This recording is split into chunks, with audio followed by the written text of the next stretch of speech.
नेपाल के जंगल में सर्दी पड़नी शुरू हो चुकी थी। सभी पक्षी सर्दी के लिए भोजन इकट्ठा कर रहे थे, लेकिन टुनटुनी चिड़िया लकड़ी इकट्ठा कर रही थी क्योंकि वो ठंड आने से पहले अपना लकड़ी का घर बना लेना चाहती थी। एक दिन सुबह जब टुनटुनी चिड़िया सोकर उठी तो उसने देखा बाहर बर्फ पड़ रही है। कितनी ठंड बढ़ गई है। मैंने तो भोजन इकट्ठा किया ही नहीं, अब मैं क्या खाऊंगी। चलो आज का दिन मैं किसी तरह भूखी रहकर गुजार लेती हूँ। कल से मैं भोजन इकट्ठा करने जाऊंगी। लेकिन अगले दिन भी बर्फ पड़ना कम नहीं हुआ। कई दिनों तक लगातार बर्फ गिरती रही। जंगल में दूसरे पक्षी आराम से अपने घरों में बैठकर भोजन खा रहे थे, पर टुनटुनी चिड़िया भूख से बेहाल थी। अब मैं क्या करूं? ठंड तो बढ़ती ही जा रही है, पेट में भी चूहे दौड़ रहे हैं। अब मुझे बिल्कुल भी समझ में नहीं आ रहा मैं खाने का इंतजाम कहां से करूं। टुनटुनी चिड़िया कालू कौवे के घर जाती है और उसका दरवाजा खटखटाती है। कालू भैया, अरे ओ कालू भैया, दरवाजा खोलो। है ऊपर वाले, इतनी ठंड में ये चिड़िया मेरे घर पर क्या करने आई है? क्या है टुनटुनी, जल्दी बोलो। देख रही हो कितनी ठंड पड़ रही है, क्या काम है मुझसे? कालू भैया, मुझे बहुत जोरों से भूख लगी है। कई दिनों से मैं भूखी हूँ, मुझे कुछ भोजन दे दीजिए। मेरे पेट में जोरों से चूहे कूद रहे हैं, जल्दी से मुझे कुछ भोजन दे दीजिए। कालू भैया, आपने तो बहुत सारा भोजन इकट्ठा किया है ना?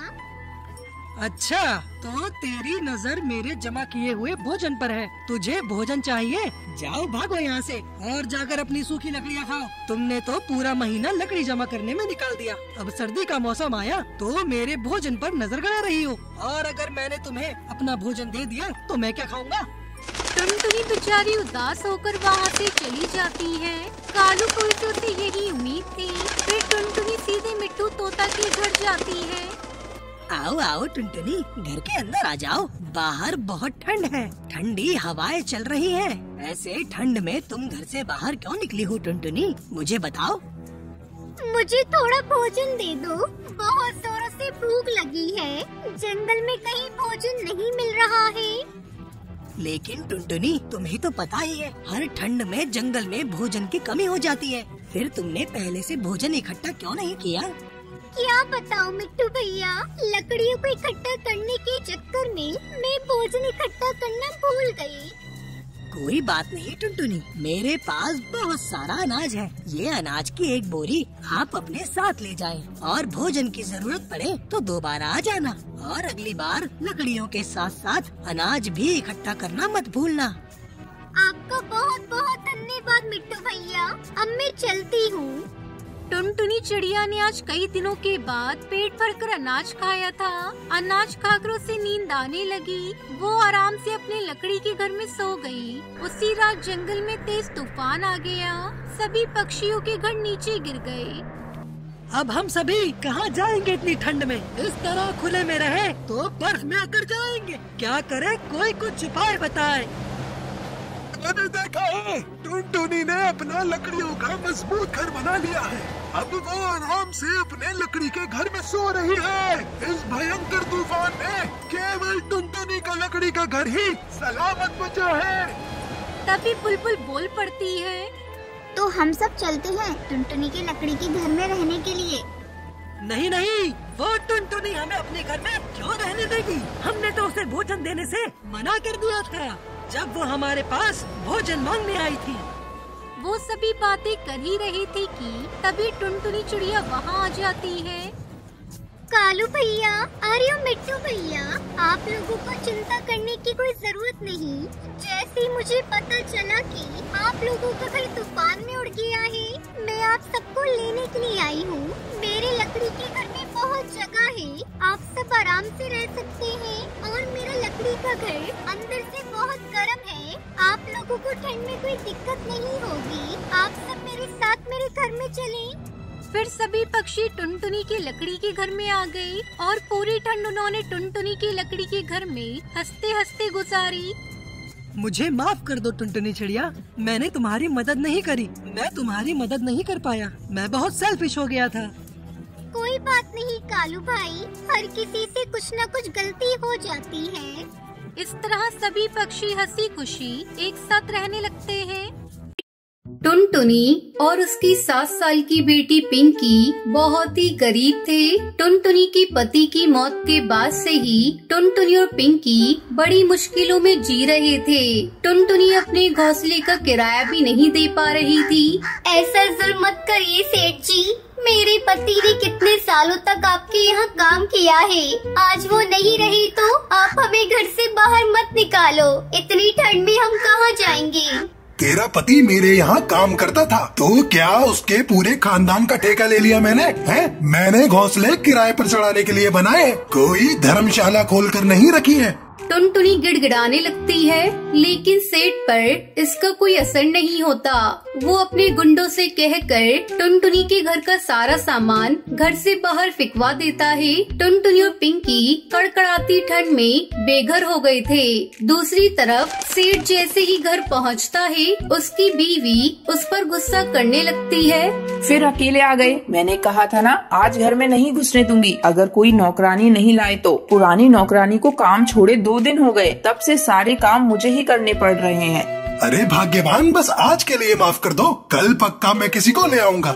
हाँ रहने दो, अब मैं तुम्हारी बातों में नहीं आने वाली। इतने मजदूर काम करते हैं तुम्हारे यहाँ, किसी को भी कह दो पैसों के लालच में दौड़कर आ जाते हैं। लेकिन नहीं, मैं सब समझती हूँ तुम्हारी चालाकी। इतनी ठंड में मुझसे घर के काम करवा कर अपने पैसे बचाने की सोच रहे हो ना, लेकिन ऐसा होगा नहीं। साफ साफ कह देती हूँ, मैं कोई काम नहीं करने वाली। सेठ कौवी को टुनटुनी का ख्याल आता है।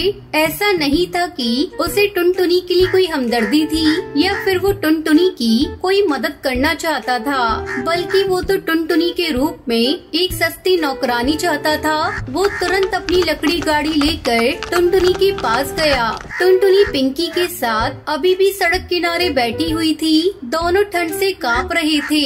सेठ को देखते ही टुनटुनी हाथ जोड़ते हुए बोली, सेठ जी रहम कीजिए, मैं वादा करती हूँ जल्द ही आपका किराया चुका दूंगी। आपने अगर मदद नहीं की तो इस ठंड में मैं और मेरी बेटी जिंदा नहीं रह पाएंगे। सेठ जी रहम कीजिए। रहम आ गया, इसलिए आया हूँ वापस। तुम दोनों चलो मेरे साथ, आज से तुम्हें मेरे घर के सारे काम करने होंगे। बदले में रहने के लिए जगह मिल जाएगी तुम दोनों को, और कुछ पैसे भी, ठीक है? लेकिन एक बात साफ साफ सुन लो, घर के सारे काम तुम दोनों को ही करने होंगे, बिना किसी नानुकुर के। अगर मंजूर है तो बोलो, वरना मैं किसी और को देखता हूँ। मैं करूँगी ना सेठ जी, मैं सारा काम करूँगी। आपका बहुत बहुत शुक्रिया। सेठ टुनटुनी और पिंकी को लेकर अपने घर पहुंचता है और सुंदरी कौवी को उनके बारे में बताता है, लेकिन सुंदरी खुश होने की बजाय और नाराज हो जाती है। हे भगवान, तुमसे नौकरानी लाने को कहा था, जिम्मेदारी नहीं, इसे रखोगे कहाँ? ऊपर से इसकी बेटी भी है। अरे तुम बिल्कुल भी चिंता मत करो, तुम तो जी भर के काम कराओ इन दोनों से। तुम्हें नहीं पता आजकल नौकरानियों के दिमाग कितने खराब हैं। और रही बात रहने की, तो वो अपने घोंसले के नीचे जो खोल है वहीं रह लेंगी दोनों। सुंदरी कौवी टुनटुनी को काम पर रखने के लिए मान जाती है और टुनटुनी को घर के नीचे पेड़ के खोल में रहने को कहती है। खोल को देखकर पिंकी टुनटुनी से कहती है, माँ यहाँ तो सिर्फ खोल है, दरवाजा तो है ही नहीं, हम यहाँ कैसे रहेंगे माँ? मैम साहब, हम दिन में तो यहाँ रह लेंगे, लेकिन रात को? एक तो मेरे पति ने तुम दोनों को यहाँ लाकर वैसे ही तुम पर एहसान किया है, अब और क्या चाहिए? अपना कमरा दे दूं तुम्हें, रहना है तो यहीं पर रहो, वरना जा सकती हो दोनों।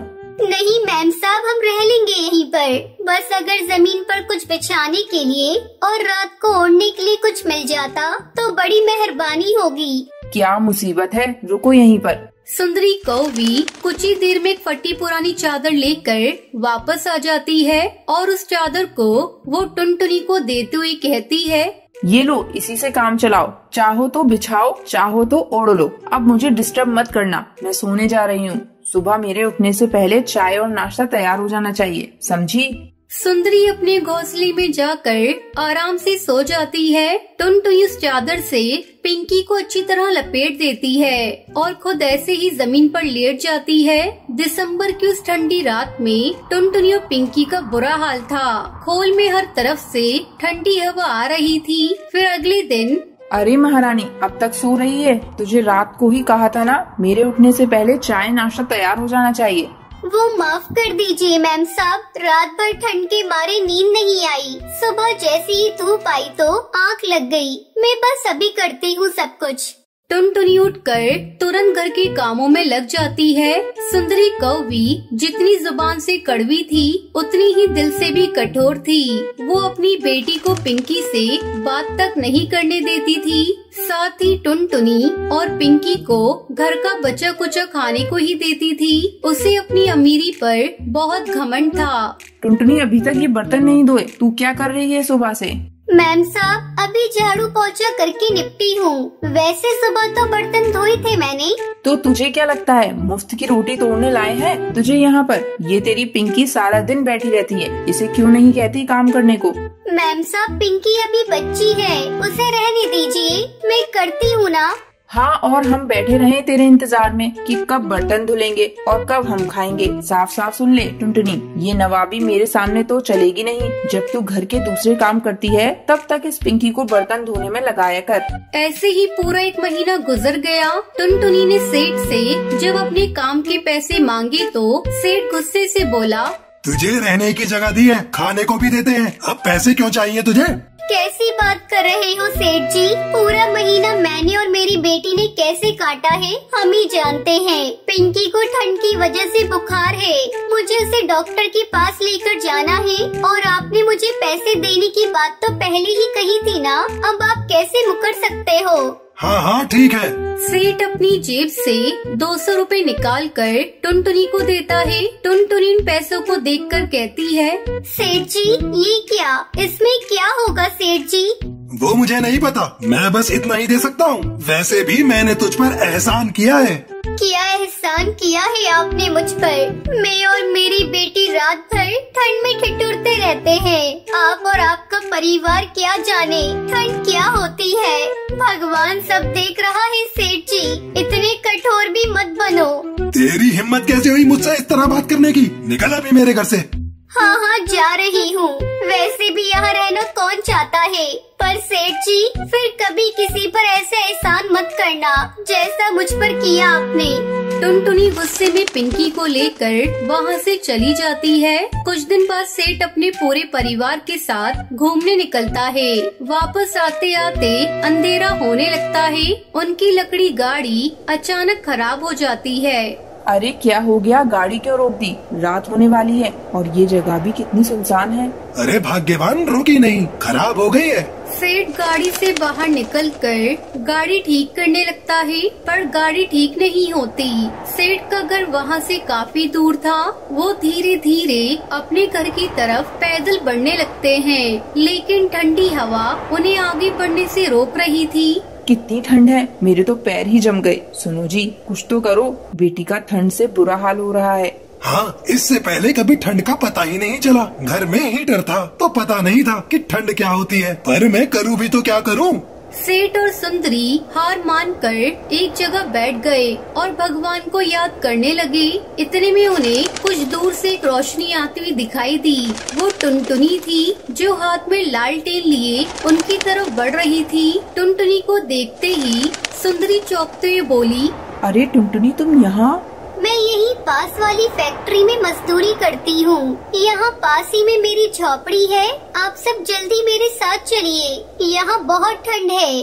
टुनटुनी उन सभी को अपनी झोपड़ी में लेकर जाती है और ओढ़ने के लिए एक मोटा कंबल देती है। सेठ और सुंदरी बहुत शर्मिंदा थे। सुंदरी कौवी हाथ जोड़कर टुनटुनी से कहती है, टुनटुनी, मुझे माफ कर दो, मैंने तुम्हारे साथ गलत किया। ठंड की मार क्या होती है इसका आज मुझे पता चला। टुनटुनी उन दोनों को माफ कर देती है।